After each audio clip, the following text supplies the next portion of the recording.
Exclusive construction chemical store Nagole Hyderabad. Okay, ఈరోజు నేను మీకు ఫాస్రాక్ హైడ్రో ప్రూఫ్ ఎక్స్ట్రా ఈ ప్రోడక్ట్తో టెర్రస్ వాటర్ ప్రూఫింగ్ ఏ విధంగా చేసుకోవచ్చు నేను మీకు చూపించబోతున్నాను. It is a single component cementitious polymer. అంటే దీనికి ఎలాంటి పౌడర్ మనం యూజ్ చేయాల్సిన అవసరం లేదు. జనరల్గా మనం ఇంతకుముందు వీడియోలో బ్రష్ బాండ్ ఆర్ఎఫ్ఎక్స్ వీడియో చూసాము. సో అది టూ కాంపోనెంట్, అంటే దాంతో లిక్విడ్తో పాటు పౌడర్ వస్తుంది. It is a single component pack, అంటే దీంట్లో ఓన్లీ లిక్విడ్ మాత్రమే వస్తుంది. వైట్ కలర్ పాలిమర్ లిక్విడ్ ఇది. సో దీనికి మనం సిమెంట్ యాడ్ చేసుకొని మన టెర్రస్ పైన కావచ్చు, bathrooms, balcony, any wet areas waterproofing ఏ విధంగా చేసుకోవచ్చు నేను చూపించబోతున్నాను. స్లాబ్ పైన ఉన్న డెడ్ పార్టికల్స్, అంటే ప్లాస్టింగ్ చేయడానికి కలిపిన ఏరియాస్లో చాలా దగ్గరలో డెడ్ మోటార్ ఉంటుంది.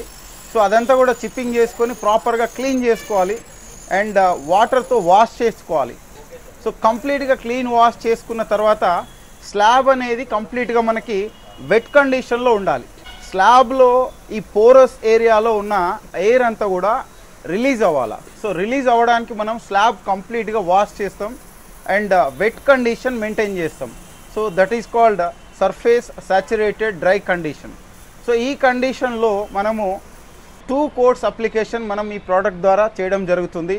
ఈ ప్రోడక్ట్ని కనుక మనం యూజ్ చేసే విధానం ఏంటంటే 1 లీటర్ ఈ హైడ్రోప్రూఫ్ ఎక్స్ట్రా తీసుకున్నట్లయితే 1.5 kg సిమెంట్ అనేది మనం మిక్స్ చేసి దీన్ని as a water proof coating కింద అప్లికేషన్ చేయడం జరుగుతుంది. యాడ్ చేసుకోవాలి, దీన్ని ప్రాపర్గా మిక్స్ చేసుకోవాలి. ఈ విధంగా ఈ కన్సిస్టెన్సీ వచ్చే వరకు. దీని తర్వాత స్లాబ్ని ప్రాపర్గా కంప్లీట్ వాటర్తో వాష్ చేసుకోవాలి అండ్ స్లాబ్ అంతా కూడా డ్యాంప్ కండిషన్ మెయింటైన్ చేయాలి. సో ఈ డ్యాంప్ కండిషన్ సర్ఫేస్ పైన మనం ఈ మిక్స్ చేసుకున్న ఏదైతే హైడ్రోప్రూఫ్ ఎక్స్ట్రా ఉందో 1 కోట్ అప్లికేషన్ చేసుకోవాలి.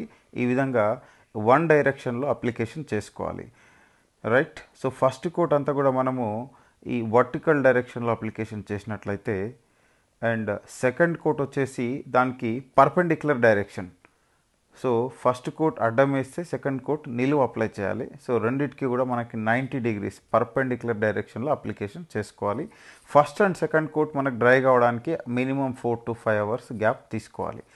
శాండ్ అనేది మనకు సెకండ్ కోట్ అప్లికేషన్ జరుగుతూ ఉన్నప్పుడే దానిపై నుంచి స్ప్రింకిల్ చేసుకోవడం వల్ల ఈ శాండ్ అనేది ప్రాపర్గా బాండ్ అవుతుంది సర్ఫేస్ పైన. ఇక్కడ చూడొచ్చు సర్ఫేస్ పైన శాండ్ ఏ విధంగా ప్రాపర్గా బాండ్ అయిందో, రైట్. ఈ సర్ఫేస్ అంతా కూడా మనకి ఈ విధంగా రఫ్గా తయారవుతుంది, ఒక స్క్రాచ్ లేయర్ లాగా తయారవుతుంది. సో ఈ విధంగా శాండ్ స్ప్రింకిల్ చేయడం ద్వారా టెర్రస్ యొక్క మెకానికల్ బాండింగ్ అనేది ఎన్హాన్స్మెంట్ చేసుకోవచ్చు.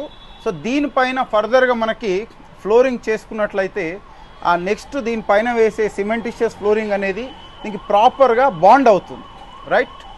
సో దీనిపైన మనం ఫ్లోరింగ్ చేసుకోవడానికి కాంప్లాస్ WL ఇది మనము హైడ్రోప్రూఫ్ ఎక్స్ట్రాతో 2 లేయర్ వాటర్ ప్రూఫింగ్ అయిపోయిన తర్వాత మనం సిమెంట్ శాండ్ మోటార్లో ఈ ఫాస్రాక్ కాంప్లాస్ WL అనే ప్రోడక్ట్ మనం per bag of cement 200 ml dosage చొప్పున సిమెంట్ మోటార్లో యూజ్ చేసి లెవెలింగ్ అనేది చేసుకోవాలి. అండ్ ఇది వచ్చేసి మనకి ఫ్లోరింగ్లో ఇది ఒక వాటర్ ప్రూఫింగ్ అడ్మిక్చర్ లాగా పనిచేస్తుంది.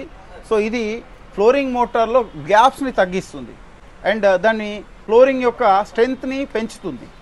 సో దీనివల్ల మనకి ఫ్లోరింగ్లో వాటర్ పెనిట్రేట్ అవ్వదు. అండ్ దీంతో పాటుగా మనము ఇక్కడ చూపిస్తున్న ప్రోడక్ట్ వచ్చేసి 125 గ్రామ్ ప్యాకెట్.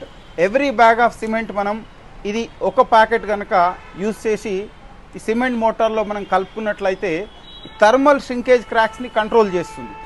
అంటే నార్మల్గా మనకి హీట్కి సమ్మర్లో క్రాక్ అయ్యే ఛాన్సెస్ ఉంటాయి ఫ్లోరింగ్ పైన, అండ్ ఫైబర్ వేసుకోవడం వల్ల మనకి క్రాక్ అయ్యే ఛాన్సెస్ తగ్గుతుంది, రైట్. సో ఈ 3 ప్రోడక్ట్స్ వాడి మనం ఒక టెర్రస్ని సింపుల్గా వాటర్ ప్రూఫింగ్ అనేది చేయొచ్చు. Thank you very much.